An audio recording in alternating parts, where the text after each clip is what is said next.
I got my start working in real estate law, and as I was doing more and more in the real estate sphere, more people would come up to me and ask about cannabis-friendly properties, how they could acquire them, and this was back in the medical program when that was first starting off.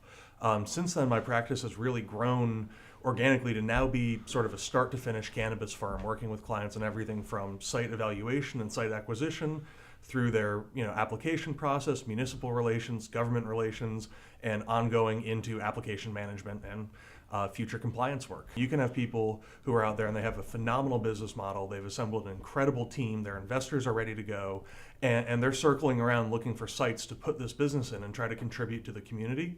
And they don't have the availability to do so.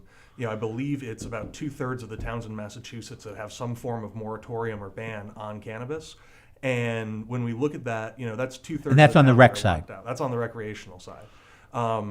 The medical side, I think one of the highest barriers to entry are some of the things that have been taken away on the recreational side, such as the minimum capitalization requirements, the requirement to be vertically integrated.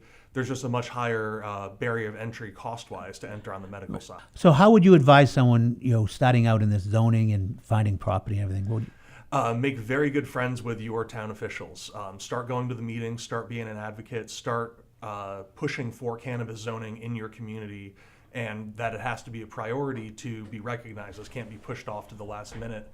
So I would advise getting out there, getting engaged, being an activist, and really working with your community to say, I have a lot that I can bring to the table with this business, and I think I can be a crucial part of this community.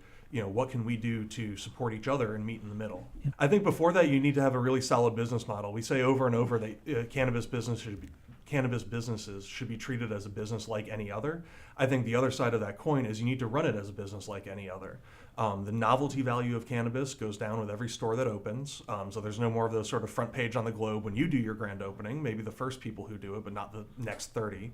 The other side of that is as the marketplace becomes more sophisticated, it's not going to be who is closest to me. It's going to be who has the best branding, who has the best product, who has the widest range of availability.